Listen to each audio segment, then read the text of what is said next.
ఎట్లా ఉందన్న ఇప్పుడు కాంగ్రెస్ పరిస్థితి? కాంగ్రెస్ పరిస్థితి సీతక్క హ్మ్. గెలిచిన కాడ నుంచి హ్మ్. మా ఎస్సీ వాడకు హ్మ్. వచ్చేసి మొన్న గతం లోపల జరిగిన సర్పంచ్ ఎలక్షన్లల్లో హ్మ్. ఒకసారి వచ్చి 3 డేస్ మా వాడలో ఉంది. హ్మ్. ఆ ఎలక్షన్ వరకు ఉంది, పోయింది. హ్మ్. అప్పటి నుంచి ఇప్పటి వరకు మళ్ళీ రాలేదు. హ్మ్. మా ఎస్సీ కాలనీకి వచ్చేసి ఇందిరమ్మ పథకం కింద 13 ఇండ్లు ఇచ్చారు. హ్మ్. ఆ 13 ఇండ్లల్లో హ్మ్. అది కాంగ్రెస్ వాళ్ళకే ఇచ్చారు, ఎవరు నాయకులు? నాయకులకు. హ్మ్. దాంట్లో 3 ఇండ్లు వచ్చిన వాళ్ళకే వచ్చినాయి. హ్మ్. ఒక 10 ఇండ్లు మాత్రం పేద ప్రజలకు అందట్లేదా? పేద ప్రజలకు అందతలేదు. హ్మ్. ప్లస్ ఏంటంటే సెకండ్ విడుదల ఇస్తాం, హ్మ్. అప్పుడు ఇస్తాం ఇప్పుడు ఇస్తామని హ్మ్. తప్పించుకొని ఇప్పుడు వాళ్ళకు ఏదైనా ఇప్పుడు ఎలక్షన్ ఉంది కదా, హ్మ్. మొన్న ప్రజెంట్ ఎలక్షన్లో మీకు సెకండ్ లిస్ట్లో ఇల్లు ఇస్తాం, హ్మ్. మీరు కాంగ్రెస్ పార్టీకి ఓట్లేయండి హ్మ్. అని చెప్పడం జరిగింది. ఆమె ఇక్కడికి వచ్చింది స్వయంగా. హ్మ్. ఇక్కడ మేము కూడా ప్రచారం చేస్తున్నాం. హ్మ్. ప్రచారం చేస్తుంటే డిపార్ట్మెంట్ తోటి ఉన్నది ఆమె. హ్మ్. డిపార్ట్మెంట్ ఉండగా మీరు ఈ 4th వార్డులో ఎందుకు ఎలక్షన్కు ఇవాళ మీకు ఇలా ర్యాలీ తీయొద్దు అన్నారు కదా హ్మ్. అని చెప్పి అడిగిండు మమ్మల్ని పోలీస్ డిపార్ట్మెంట్ వాళ్ళు. హ్మ్. మేము కూడా ఎలక్షన్ కాబట్టి మేము కూడా ర్యాలీ తీస్తున్నాం. ఆ రోజు వాడల ప్రచారం చేస్తున్నాం. హ్మ్. ప్రచారం చేస్తుంటే ఈరోజు 4th వార్డులో మీరు ప్రచారం చేయొద్దు, హ్మ్. ఈరోజు సీతక్క ఉన్నదని చెప్పి డిపార్ట్మెంట్ కూడా మమ్మల్ని అనడం జరిగింది. హ్మ్. సరే మేమెందుకు చేయొద్దు సార్ అని చెప్పి అన్నాం. సరే మీరు పక్కకు పోండి అంటే మేమే పక్కకు వెళ్ళిపోయినాం. ఆయన డిపార్ట్మెంట్ పట్టుకొని ఆమె ఈ వార్డులో ప్రచారం చేసి 3 రోజులు ఉంది ఇక్కడ. హ్మ్. 3 రోజులు ఉండిపోయిన తర్వాత ప్రజలు అయినా గెలవలేదు కదా? ఆయన సరే ప్రజలు సరైన తీర్పు ఇచ్చారు, హ్మ్. మంచి బుద్ధి చెప్పి పంపించారు.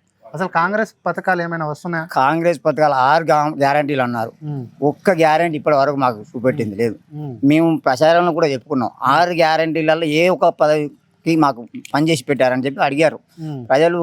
మొన్న ప్రజెంట్ మెరుటీ ఇచ్చిన 200 చిల్లర మెరుటీ ఇచ్చిన మా వాడలా హ్మ్. ఒకసారి చూసుకోండి. వాళ్ళ హ్మ్. గతం లోపల కూడా అంతకుముందు కూడా 5 years బ్యాక్ కూడా హ్మ్. మేము టీఆర్ఎస్ పార్టీ ప్రెసిడెంటే హ్మ్. మన వార్డు నెంబర్ గెలిపించుకున్నాం. హ్మ్. ఇప్పుడు వార్డు నెంబర్ టీఆర్ఎస్ గెలిపించుకున్నాం. ఇంకో ఛాన్స్ ఇవ్వండి, మంచి పనులు చేస్తా అని చెప్తుంది సీతక్క గారు. ఆమె మంచి పనులు చేస్తేనే ప్రజలకు అర్థమైపోయింది. హ్మ్. ఇప్పుడు ఎమ్మెల్యేగా ఉన్నప్పుడు చేసిందేమో అనుకుంటున్నారు. హ్మ్. ఆమె మినిస్టర్ అయిన తర్వాత పబ్లిక్ను పట్టించుకునే బంద్ చేసింది. హ్మ్. మనం దేనికన్నా పోతే ఈ లీడర్ల మీద చెప్పుడు, హ్మ్. ఆ లీడర్లు చిన్న చిన్న బుడ్డ లీడర్లు మొత్తం పెద్ద పెద్ద మాటలు మాట్లాడు, హ్మ్. ఇక అట్లా జరుగుతుంది. ప్రజలను తిప్పించుకున్నాడు. హ్మ్. ఇవాళ చేస్తా అన్న పని రేపురా ఎల్లుండ్రా అని ప్రజలకి ఆస్టకచ్చే పనులు చేసుకొని ఆమె ఉన్న మంచి పేరు కాస్త పొడగొట్టుకుంటుంది. హ్మ్. ఈ 2.5 సంవత్సరాల్లో ఏటూరు నగరం అభివృద్ధి అయిందంటే సీతక్క వల్లనా లేకుంటే లక్ష్మణ్ బాబు వల్లనా? లక్ష్మణ్ బాబు వల్ల మా దగ్గర ఒక ఇంకుడు ఇంత కట్టించిండ్రు, హ్మ్. కోతులు ఊళ్ళో లేకుండా చేశారు, హ్మ్. కుక్కలు కూడా మందు పెట్టించారు. మందు అంటే అది పుండ్లు గజ్జి మందు పెట్టించారు. హ్మ్. గజ్జి బాగా ఉన్నాయి కుక్కలకు, హ్మ్. చాలా ఉన్నాయి. అట్లాంటి 3 పనులు ఇప్పటివరకు చేశారు, హ్మ్. ఇంకా చేస్తున్నారు. గ్రామ పంచాయతీ నుంచి ఎలాంటి పని ఉన్నా కూడా హ్మ్. హ్మ్. మీరు పిటిషన్ ఇచ్చిపోండి, హ్మ్. మీరు పేపర్ రూపకంగా మీరు ఇచ్చిపోండి, మీ ఇంటికి వచ్చి పేపర్ ఇచ్చేస్తారు. అంతే తప్ప కానీ మీ ఆఫీస్ చుట్టూ తిరిగి రేపు రాని మా ప్రాణి అని మాత్రం చెప్పుడు ముచ్చట్లు లేవు. ఎవరు వచ్చినా కూడా పేపర్ ఇచ్చిపోండి, మీకు పేపర్ రూపకంగానే మీకు పని చేసి పెడతాం. బల్ల కింద చేతులు పెట్టి పైసలు ఎవరు 1 రూపాయి కూడా గవర్నమెంట్కు ఎంత అయితే లబ్ధి పొందుతారో ఆ గవర్నమెంట్ పైసలు కట్టుకోండి, మీకు ఇంటి పన్ను కావాలంటే తీసుకోండి.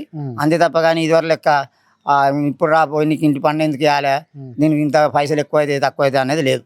బరాబర్గా గవర్నమెంట్ ఫీజు మాత్రం కట్టుకోండి, తీసుకోండి అని చెప్పడం జరుగుతుంది. లక్ష్మణ్ బాబు అది. లక్ష్మణ్ బాబు ఎలాంటోడే?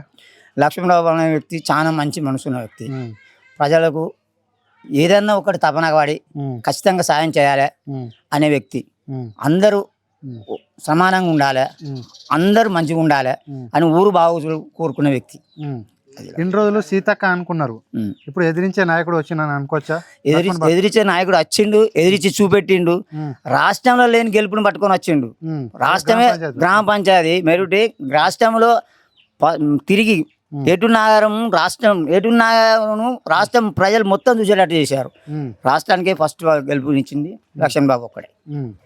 ఈ సీసీ రోడ్లు కానీ తాగి నీరు కానీ ఎవరు తెచ్చిలే? సీతక్కనా లేకుంటే లక్ష్మణ్ బాబా ఏటూరు నగరం ప్రాంతానికి? సీసీ రోడ్లు అనేసి ఇంక రాలేదు.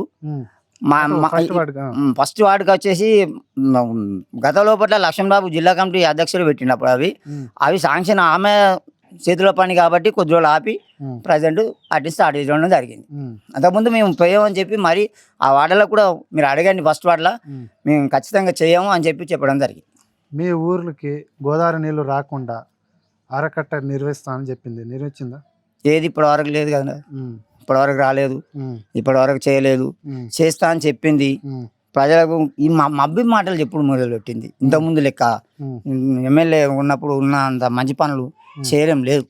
మినిస్టర్ అయిన కాడ నుంచి ఆ మంచి పనులు చేయడం అనేది మార్పు వచ్చేసింది. ప్రజల్లో కూడా మార్పు వచ్చేసింది. వచ్చేసి ప్రజా తీర్పు మొన్న చెప్పిన మీకు సరైన తీర్పు ఇచ్చేసారు ప్రజలు సామాన్యులు ఏం కాదు, అందరు తెలియపడతాను, నేర్చుకుంటాను. ఇంకా చెప్పాలంటే ఇక మంచి వ్యక్తులకు ఎక్కడికి పోయినా చోటు దొరుకుతుంది అన్నట్టుగా. హైదరాబాద్లో ఉంటారు అని చెప్పిండు.